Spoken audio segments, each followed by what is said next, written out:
நேத்து நீங்க தூக்கி எறிந்த ஒரு சாதாரண பிளாஸ்டிக் பாட்டில் இப்ப வங்காள விரிகுடாவில மிதந்துகிட்டு இந்த பூமி எப்படி சுவாசிக்கணும் அப்படிங்கிற இயற்கையின் அடிப்படை விதியையே அடியோடு மாத்திக்கிட்டு இருக்குன்னு சொன்னா நம்புவீங்களா? ஆமா, அது கேட்கறதுக்கு ரொம்ப ஆச்சரியமா இருக்கும். ஆனா அதுதான் இப்ப நடந்துட்டு இருக்கு. இல்ல, அது மட்டும் இல்ல. மனிதர்களால பல தசாப்தங்களா கண்டுபிடிக்க முடியாத இணைய பாதுகாப்பு ஓட்டைகள ஒரு செயற்கை நுண்ணறிவு வெறும் சில நிமிடங்களில் தன்னிச்சையாக கண்டுபிடிச்சு உலகையே மிரட்டிக்கிட்டு இருக்குன்னு சொன்னா நிச்சயமா, இது எல்லாமே ஒன்னோட ஒன்னு சம்பந்தப்பட்ட விஷயங்கள் தான். அதேதான். தி லேர்னர், அதாவது யுபிஎஸ்சி தேர்வுக்கு தயாராகி வரும் உங்களை இந்த ஆழமான அலசலுக்கு வரவேற்கிறோம். உங்களை சுற்றி நடக்கிற விஷயங்கள் தனித்தனியானவை அல்ல. இன்னைக்கு நம்ம கிட்ட இருக்கிற தரவுகள் கொள்கை முடிவுகள், அதிநவீன தொழில்நுட்பம், உயிரியல், அப்புறம் சுற்றுச்சூழல்னு பல கோணங்களை உள்ளடக்கியது. ஆமா, நீங்க ஒரு விஷயத்தை கவனிச்சீங்களா? மனிதர்களாகிய நாம எப்படி எல்லாவற்றையும் கட்டுப்படுத்த நினைக்கிறோம் அப்படிங்கிற அந்த முயற்சிகள் எப்படி ஒன்றோடொன்று மோதுது அப்படிங்கறத புரிஞ்சுக்க இந்த அலசல் உங்களுக்கு ரொம்பவே உதவியா இருக்கும். சரியா சொன்னீங்க. உலகளாவிய அரசியலும் சரி, இந்தியாவின் கொள்கைகளிலும் சரி, இப்போ ஒரு மிகப்பெரிய அதிகார போட்டி நடந்துகிட்டு இருக்கு. மனித மூளையை செயற்கை நுண்ணறிவால் ஈடு செய்ய முடியுமா? கடினமான ரசாயன விதிகளையும் உயிரியல் விதிகளையும் நமது தேவைக்காக வளைக்க முடியுமா? இப்படி தொழில்நுட்பத்தின் அசுர வளர்ச்சியும் மனித உயிரியலும் எங்க மோதுது அப்படிங்கிறது தான் இன்னைக்கு நாம ஆழமா பார்க்க போறோம். கண்டிப்பா. இதுல முதல்ல நாம பார்க்க போறது இணைய உலகத்தை பத்தி தான். இன்னைக்கு எல்லாமே டிஜிட்டல் மயமாயிடுச்சு. ஆனா இந்த இணைய உலகத்தை பாதுகாக்கிறது எவ்வளவு பெரிய சவாலா மாறி இருக்கு உங்களுக்கு தெரியும்? ஆமா, ரொம்பவே பெரிய சவால் தான். குறிப்பா அந்த ஆந்த்ரோபிக் நிறுவனத்தோட மைத்தோஸ் அப்படிங்கிற புதிய ஏஐ மாடல் பத்தி சொல்லணும். அது இணைய பாதுகாப்புல ஒரு பெரிய பூகம்பத்தையே ஏற்படுத்தி இருக்கு இல்லையா? அதேதான். அந்த பூகம்பத்துக்கு முக்கிய காரணம் இந்த மைத்தோஸ் மாடல் தன்னிச்சையாகவே கண்டுபிடிக்கிற ஜீரோ டே எக்ஸ்ப்ளாய்ட்ஸ். ஒரு நிமிஷம், இந்த ஜீரோ டே எக்ஸ்ப்ளாய்ட்ஸ் அப்படின்னா என்னன்னு கொஞ்சம் விளக்கமா சொல்ல முடியுமா? கண்டிப்பா. அதாவது ஒரு மென்பொருளை உருவாக்கின நிறுவனத்துக்கே தெரியாத அந்த மென்பொருள்ல இருக்கிற மிக நுட்பமான ஒரு பாதுகாப்பு ஓட்டை. இதை கண்டுபிடிக்க மனித வல்லுநர்கள் பல மாதங்கள், சில நேரங்கள்ல பல வருடங்கள் கூட எடுத்துப்பாங்க. ஓஹோ, ஆனா இந்த மைத்தோஸ் மாடல் அது ரொம்ப ஈஸியா செஞ்சிடுமா? ஆமா, மைத்தோஸ் அதை வெறும் சில நிமிடங்கள்ல செஞ்சு முடிச்சிடுது. வாவ்! இது எப்படி புரிஞ்சுக்கலாம்னா, ஒரு மிகப்பெரிய வங்கியின் லாக்கரை உடைக்க ஒரு திருடன் வர்றான்னு வச்சுக்குவோம். அவன் அந்த அதிநவீன பூட்டை உடைக்க முயற்சி பண்ணல. சரி. மாறாக அந்த வங்கியின் கட்டிட வரைபடத்தை படிச்சு 20 வருஷத்துக்கு முன்னாடி அந்த லாக்கர் அறையின் கதவுல கீழ்கள் தவறாக பொருத்தப்பட்டிருக்கிறத கண்டுபிடிச்சு எந்த சத்தமும் இல்லாம கதவை கழட்டி விட்டு உள்ளே நுழையிறது போல இருக்கு. மிகச்சரியான ஒப்புமை. இது சாதாரண விஷயம் இல்ல. இந்த அளவுக்கு அதீத திறன் வாய்ந்த ஒரு ஏஐ தவறான கைகளுக்கு போனா அது ஒட்டுமொத்த இணைய கட்டமைப்பையே அழிச்சிடும் அபாயம் இருக்கு. ஆமா, அது ரொம்ப ஆபத்து தான். அதனாலதான் ஆந்த்ரோபிக் நிறுவனம் ஒரு விசித்திரமான முடிவெடுத்தாங்க. இந்த மாடலை பொதுமக்களுக்கோ அல்லது ஓபன் சோர்ஸாகவோ வெளியிடாம மைக்ரோசாஃப்ட், ஆப்பிள் போன்ற சில குறிப்பிட்ட பெருநிறுவனங்களுடன் மட்டுமே ரகசியமாக பகிர்ந்து கொள்றாங்க. இதுக்கு அவங்க வச்ச பேரு ப்ராஜெக்ட் கிளாஸ்விங். இருங்க, இது பாக்கிறதுக்கு பாதுகாப்பிற்காக எடுக்கப்பட்ட முடிவு போல தெரிஞ்சாலும் அடிப்படையில் இது ஒரு காட்டல் போன்ற ஏகபோக உரிமையை உருவாக்குதல்லவா? நீங்க கேக்குறது ரொம்ப நியாயமான கேள்விதான். இல்ல, இணைய ஆய்வக அப்படிங்கிறது உலகத்தில் உள்ள அனைவருக்கும் பொதுவானது. அதை தீர்மானிக்கும் சக்தியை 2-3 பெருநிறுவனங்கள் மட்டுமே தங்கள் கைக்குள் வச்சிருக்கிறது எப்படி நியாயமாகும்? அதுதான் இங்க இருக்கிற முரண்பாடு. இது இணைய பாதுகாப்போட பொருளாதாரத்தை ஒட்டுமொத்தமா மாற்றிவிடும். இது வரைக்கும் தனிநபர் ஆராய்ச்சியாளர்கள் பக் பவுண்டி மூலமா பிழைகளை கண்டறிஞ்சு அதற்கான சன்மானத்தை பெற்று வந்தாங்க. ஆமா, ஒரு பரவலாக்கப்பட்ட பாதுகாப்பு அரண் இருந்துச்சு. சரியா சொன்னீங்க. ஆனா ப்ராஜெக்ட் கிளாஸ்பிங் போன்ற முயற்சிகள் ஒட்டுமொத்த அதிகாரத்தையும் ஒரு சில நிறுவனங்களுக்குள்ள சுருக்கிடுது. ஆனா இதுல இன்னொரு வேடிக்கையான விஷயமும் நடந்திருக்கு. பல பில்லியன் டாலர் செலவில் பாதுகாக்கப்பட்ட இந்த காட்டல் அமைப்புக்குள்ள ஒரு சின்ன ஓட்ட விழுந்திருக்கு. ஆமா, அந்த URL ஹேக்கிங்க பத்தி சொல்றீங்க இல்லையா? அதேதான். எந்த விதமான அதிநவீன ஹேக்கிங் திறனும் இல்லாத ஒரு சிறிய குழு இணையத்தில் சில URLகளை சாதாரணமாக யூகிச்சு இந்த மைத்தோஸ் மாடலை சட்டவிரோதமா அணுகியிருக்காங்க. இது உண்மையிலேயே ஒரு பெரிய அதிர்ச்சி தான். இது எதை காட்டுதுன்னா, உலகிலேயே அதிநவீன ஏஐயை உருவாக்கியவர்களால் தங்களுடைய சொந்த சிஸ்டத்தின் அடிப்படை பாதுகாப்பை கூட உறுதி செய்ய முடியல அப்படிங்கிறது எவ்வளோ பெரிய முரண். இது தாக்குதல் நடத்துபவர்களுக்கும் தற்காத்துக் கொள்பவர்களுக்கும் இடையிலான சமமற்ற அதிகார பகிர்வை அப்பட்டமாக காட்டுது. அந்த அதிகார பகிர்வு தான் இன்றைய தொழில்நுட்ப உலகின் மையப்புள்ளி. இப்போ இந்த அதிநவீன ஏஐ மாடல்களை இயக்க வேண்டும்னா வெறும் சாஃப்ட்வேர் மட்டும் போதாது. அதை தாங்கும் அளவுக்கு சக்தி வாய்ந்த வன்பொருள், அதாவது ஹார்ட்வேர் தேவை. குறிப்பா செமிகண்டக்டர்கள். ஆமா. அதனால தான் இந்தியா இப்போ செமிகண்டக்டர் உற்பத்தியில் ஒரு மாபெரும் பாய்ச்சலை நிகழ்த்தி கொண்டிருக்கு. குஜராத்தின் சனந்தில் கெயின் செமிகான் ஆலை சமீபத்தில் திறக்கப்பட்டதை நாம் இதோடு இணைத்து பார்க்கணும். ஆமா, இந்தியாவின் செமிகண்டக்டர் சந்தை தற்போது 4.5 லட்சம் கோடியாவே இருக்கு.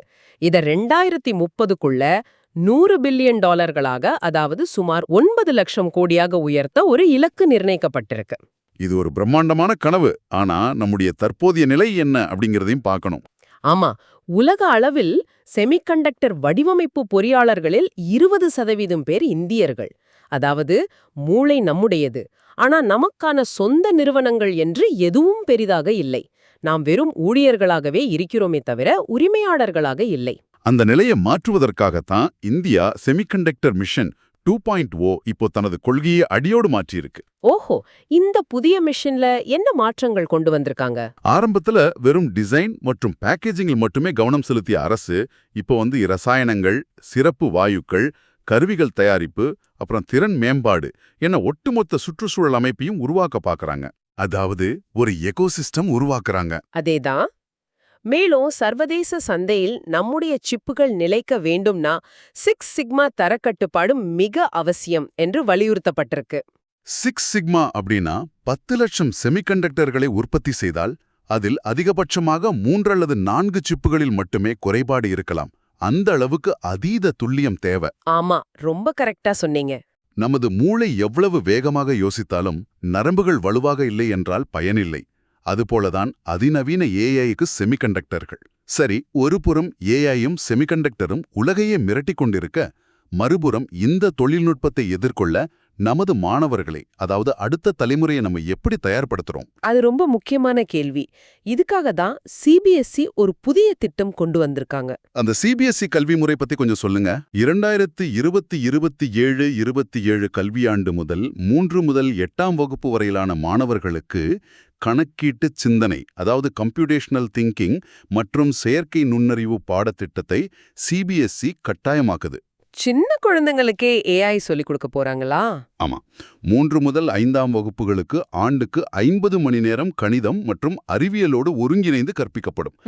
6 முதல் 8ஆம் வகுப்புகளுக்கு 100 மணி நேரம் ஒதுக்கப்பட்டு நோ கோட் கருவிகள் மூலம் நேரடியாக ஏஐ கற்பிக்கப்படும் என்று அறிவிக்கப்பட்டிருக்கு. இது அமெரிக்காவின் ஏஐ ஃபார் K-12 போன்ற திட்டங்களின் அடிப்படையில் வடிவமைக்கப்பட்டிருக்கு நினைக்கிறேன். ஆமா, அதே மாடல் தான். இது கேட்பதற்கு ரொம்பவே முற்போக்கான வாவ் என்று சொல்ல வைக்கும் ஒரு திட்டமாக தெரியுது.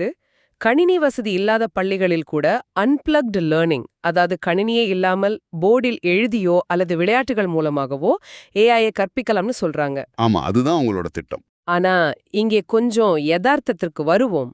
அசர் 2024 அறிக்கை என்ன சொல்லுது? 5ஆம் வகுப்பு படிக்கும் பாதிக்கும் மேற்பட்ட அரசு பள்ளி மாணவர்களால் 2ஆம் வகுப்பு பாடத்தை கூட பிழையின்றி வாசிக்க முடியல. இது ரொம்ப கவலைக்குரிய ஒரு புள்ளிவிவரம்தான். அடிப்படை வாசிப்பு திறனே இல்லாத குழந்தைகளுக்கு எப்படி அல்காரிதம், டேட்டா மாடலிங், அப்புறம் அப்ஸ்ட்ராக்ட் லாஜிக் போன்ற கடினமான விஷயங்களை கற்பிக்க முடியும்? அடிப்படை அஸ்திவாரமே இல்லாம எப்படி 5வது மாடியில நீச்சல் குளம் கட்ட முடியும்? இந்த கேள்வி மிக முக்கியமானது. இதுதான் கொள்கை வகுப்பதற்கும் அதை செயல்படுத்துவதற்கும் உள்ள மிகப்பெரிய இடைவெளி. ஆமா, வாசிப்புத்திறன் என்ற அடித்தளமே வலுவாக இல்லாத போது என்ன நடக்கும்? மொழித்திறனுக்கும் சிந்தனைத்திறனுக்கும் இடையிலான முரண்பாடு அதிகரிக்கும். 6ஆம் வகுப்பில் இந்த மாணவர்களுக்கு ப்ராஜெக்ட் முறையில் மதிப்பீடு செய்யப்படும் போது குழந்தைகளின் உண்மையான தொழில்நுட்ப அறிவு மதிப்பீடு செய்யப்படாது. மாறாக அவர்களின் மொழித்திறன் குறைபாடே வெளிச்சத்திற்கு வந்து அவங்கள சோர்வடைய செய்யும். கண்டிப்பா. அதனால வெறும் பாடப்புத்தகங்களில் ஏஐ என்ற வார்த்தையை சேர்ப்பதால் மட்டும் எதிர்கால தலைமுறை தயாராகிவிடப் போவதில்லை. ஆமா, அவங்களுக்கு அந்த தொழில்நுட்பத்தை புரிந்து கொள்ளும் அடிப்படை வாசிப்பு மற்றும் தர்க்க ரீதியான சிந்தனைய முதல்ல வளர்க்கணும். சரி, மனித மூளையையும் சமூக அமைப்பையும் நமது கட்டுப்பாட்டுக்குள் கொண்டுவர நாம் படும் பாட்டை பார்த்தோம். ஆனா மறுபுறம் அறிவியல் உலகத்தில் இயற்கையின் கடினமான ரசாயன விதிகளையும் உயிரியல் விதிகளையும் நமது விஞ்ஞானிகள் எப்படி ஹேக் செய்து மாற்றி எழுதுறாங்க தெரியுமா? இது மருந்து தயாரிப்பு துறையில ஒரு மிகப்பெரிய புரட்சின்னு சொல்லலாம். அந்த ரசாயன துறையில நடந்த கண்டுபிடிப்பு பத்தி கொஞ்சம் விளக்குங்க. ரசாயன துறையில் அலுமினியத்தை பயன்படுத்தி ஒரு மிகப்பெரிய கண்டுபிடிப்பு சமீபத்தில் நிகழ்த்தப்பட்டிருக்கு. வழக்கமாக மருந்து தயாரிப்பில் ஒரு வேதியியல் வினை வேகமாக நடக்க வினையூக்கிகள் அதாவது கேட்டலிஸ்ட் பயன்படுத்தப்படும். இதுக்கு இதுவரைக்கும் கல்லேடியம், பிளாட்டினம் போன்ற விலை மதிப்பற்ற இடைநிலை உலோகங்கள் தான் பயன்படுத்தப்பட்டு வந்தன இல்லையா? ஆமா. ஆனா இவை மிக குறைவான அளவை பூமியில் கிடைப்பதால் இந்தியா இவற்றை அதிக விலை கொடுத்து இறக்குமதி செய்துகிட்டு இருக்கு. அலுமினியம் பூமியில் தாராளமாக கிடைத்தாலும் அதனை வினையூக்கியாக பயன்படுத்த முடியாது என்றே அறிவியல் உலகம் இதுவரை நம்பி வந்தது. அதற்கு காரணம் அலுமினியத்தின் குணம். அலுமினியத்தின் ஆக்சிஜனேற்ற நிலை +3 ஆயிருக்கு. அதாவது அது தன்னிடம் உள்ள எலக்ட்ரான்களை மிக இறுக்கமாக பிடித்துக்கொள்ளும், வேறு யாருக்கும் கொடுக்காது. அதேதான்.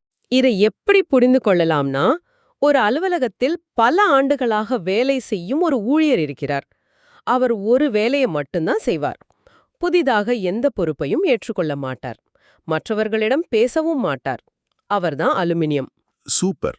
இப்படிப்பட்ட பிடிவாதமான ஆளை வைத்துக்கொண்டு ஒரு பெரிய ப்ராஜெக்டை முடிக்க முடியுமா? முடியாது. ஆனா அங்கே புதிதாக ஒரு திறமையான மேலாளர் வருகிறார். சரியா சொன்னீங்க.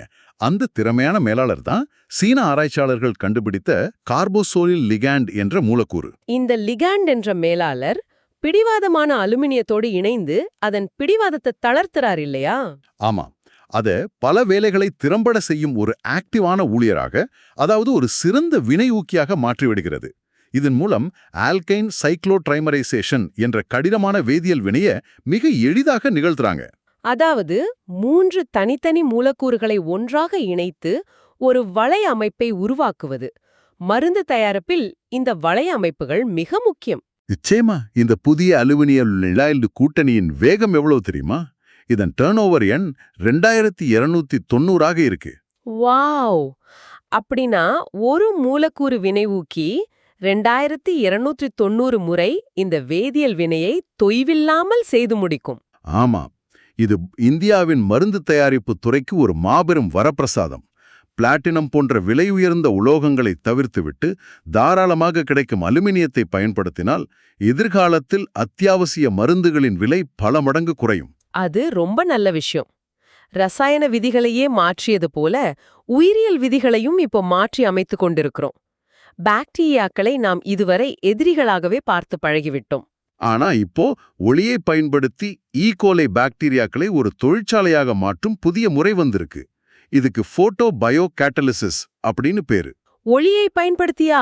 அது எப்படி சாத்தியம்? புற ஊதா மற்றும் நீல நிற ஒளியை பாய்ச்சி பாக்டீரியாவில் உள்ள குறிப்பிட்ட என்சைம்களை மட்டும் தூண்டி அதன் மூலம் புற்றுநோய் எதிர்ப்பு மருந்தான டாக்ஸோல் மற்றும் மட்கக்கூடிய பிளாஸ்டிக் ஆகியவற்றை உருவாக்குறாங்க. இது எவ்வளவு பெரிய விஷயம்! பாக்டீரியாவை அழிக்காம அதையே நமக்கு தேவையான பொருளை உற்பத்தி செய்ய வைக்கிறோம். ஒரு நிமிஷம், பாக்டீரியாக்கள் மனிதர்களுக்கு எதிராக செயல்படுகின்றன அப்படிங்கறத தடுக்கவும் ஒரு புதிய வழியை கண்டுபிடிச்சிருக்காங்க அல்லவா? ஆமா. கோரம் சென்சிங் பத்தி சொல்றீங்க. அதேதான்.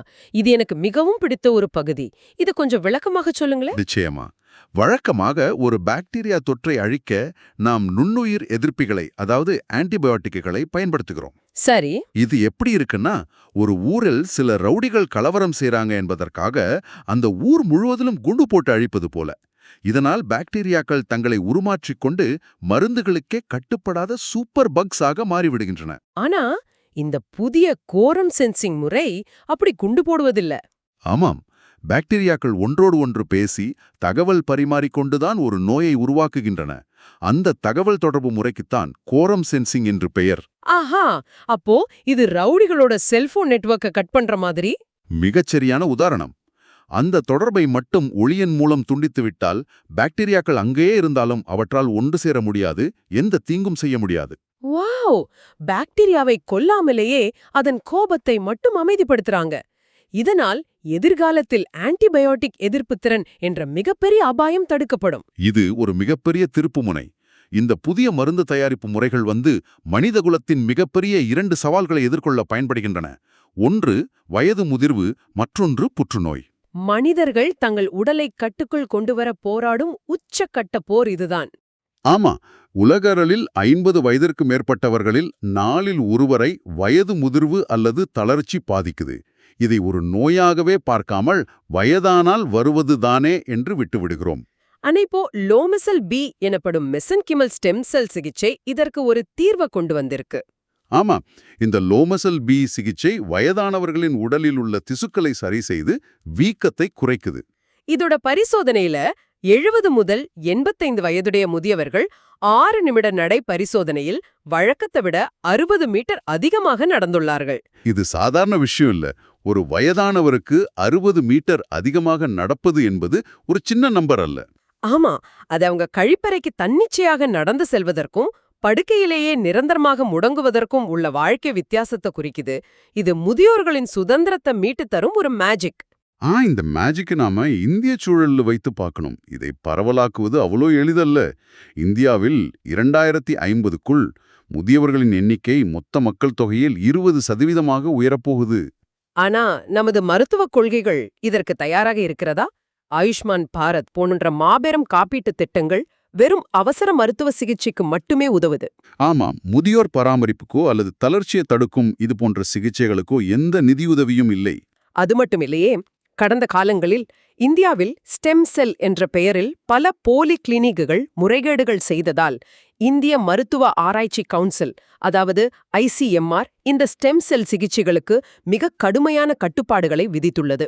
ஆமா, ஒரு பக்கம் தொழில்நுட்பம் வளர்ந்தாலும் கொள்கை அளவிலான முட்டுக்கட்டைகளால் அது சாமானியனை சென்றடைய பல ஆண்டுகள் ஆகிவிடுகிறது. சரி, புற்றுநோய் சிகிச்சையை பார்ப்போம். கார் டி செல் சிகிச்சையே இரத்த புற்றுநோய்க்கு ஒரு அருமருந்தாக செயல்படுது. ஆனால் சிறுநீரக அல்லது கருப்பை புற்றுநோய் போன்ற திடமான கட்டிகளில் இது பெரிய அளவில் தோல்வியடையுது. ஏன் இப்படி நடக்குது? ஏனென்றால் அந்த திடமான கட்டிகளில் உள்ள புற்றுநோய் செல்கள் மிக புத்திசாலித்தனமாக தங்களை மறைத்துக் கொள்கின்றன. இதை மருத்துவ பரிபாஷையில் சூடோ ஹெட்ரோஜெனிட்டி அப்படின்னு சொல்றாங்க. சூடோ ஹெட்ரோஜெனிட்டினா என்ன?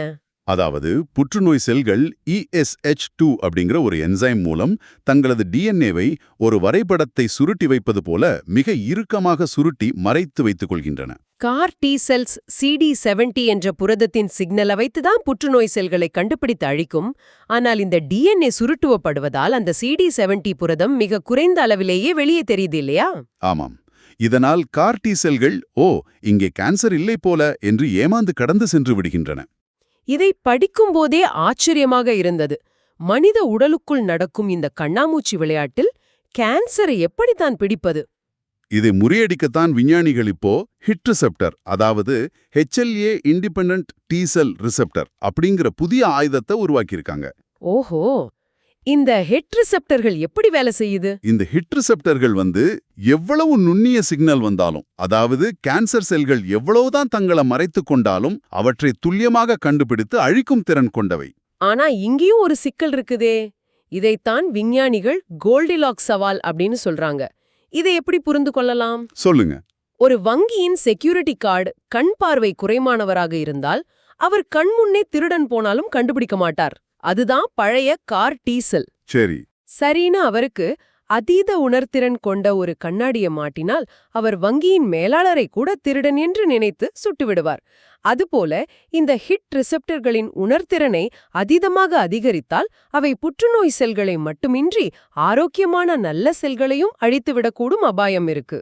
சரியா சொன்னீங்க.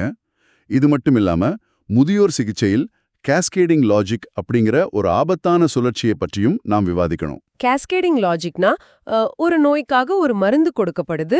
அந்த மருந்தின் பக்க விளைவை சரி செய்ய இன்னொரு மருந்து இல்லையா? ஆமா, அதன் பக்க விளைவுக்கு வேறொரு மருந்து என நோயாளிகளை முடிவில்லாத ஒரு மருத்துவச் சங்கிலிக்குள் சிக்க வைப்பது. இது முதியோர்களின் உடலை ஒரு ரசாயன குப்பையாக மாற்றிவிடுகிறது. இந்த ரசாயன குப்பை அப்படிங்கிற வார்த்தை நம்முடைய அடுத்த மிக முக்கியமான ஆனா மிகவும் கவலை அளிக்கக்கூடிய ஒரு தலைப்பிற்கு என்னை இட்டுச் செல்லுது. மனிதர்களாகிய நாம் நமது வாழ்நாளை நீட்டிக்கவும், நோய்களை வெல்லவும், இணையத்தை கட்டுப்படுத்தவும் பல புதிய தொழில்நுட்பங்களை உருவாக்குறோம். ஆமாம். ஆனா நாம் உருவாக்கும் செயற்கை பொருட்கள் இயற்கையின் வாழ்நாளை எப்படி அழிக்கின்றன? வங்காள விரிகுடாவில் நடந்து கொண்டிருக்கும் ஒரு அமைதியான பேரழிவை நாம் கவனிக்கணும். நீங்க சுந்தரமண காடுகளை பத்தி சொல்றீங்க. கங்கையும் பிரம்மபுத்திராவும் கடல்ல கலக்கும் இடத்தில் உள்ள மாபெரும் மாங்க்ரோவ் காடுகள். வளிமண்டலத்தில் உள்ள கார்பன் டை ஆக்சைடை உறிஞ்சி கடலுக்கடியில் சேமித்து வைக்கும் மிகச்சிறந்த நீல கார்பன் அமைப்புகளாக இவை பல ஆயிரம் ஆண்டுகளாக செயல்பட்டு வருது. ஆமா, பூமி சூடாவதை தடுப்பதில் இவற்றுக்கு பெரும் பங்குண்டு. ஆனா வங்காள விரிகுடாவில் கலக்கும் நமது மைக்ரோ பிளாஸ்டிக்ஸ் இப்போ ஒரு புதிய கார்பன் தேக்கண்டமாக மாறி இயற்கையின் இந்த சுழற்சியையே தலைகீழாக மாற்றிவிட்டது. பிளாஸ்டிக் எப்படி கார்பனை தேக்கி வைக்கும்னு நிறைய பேருக்கு சந்தேகம் வரலாம். பிளாஸ்டிக்கில் இயற்கையாகவே 90% கார்பன் தான் இருக்கு. ஆமா, இந்த மைக்ரோ பிளாஸ்டிக்ஸ் கடல்ல மிதந்து கரையும் போது அதிலிருந்து கரைந்த கரிம கார்பன் வெளியாகுது. இது எப்படி இருக்குன்னா, கடல்ல வாழும் பாக்டீரியாக்களுக்கு திடீர்னு ஒரு ஃபாஸ்ட் ஃபுட் கடை திறந்து விட்டது போல இருக்கு. நிச்சயமா. இந்த பிளாஸ்டிக் கார்பனை சாப்பிட்டு பாக்டீரியாக்கள் அசுர வேகத்தில் பெருகுகின்றன. அவை பெருக பெருக சுவாசத்தலின் மூலம் அதிக அளவிலான பயோஜெனிக் கார்பனை, அதாவது மீண்டும் கார்பன் டை ஆக்சைடை கடலிலும் வளிமண்டலத்திலும் வெளியிடுது. இதனால என்ன விளைவு ஏற்படுதுன்னா, எந்த மாங்க்ரோவ் காடுகள் வளிமண்டல கார்பனை உறிஞ்சு பூமியை காப்பாற்ற வேண்டுமோ அந்த காடுகளின் திறனை இந்த மைக்ரோ பிளாஸ்டிக் பாக்டீரியா கூட்டணி வெகுவாக குறைத்து விடுகிறது.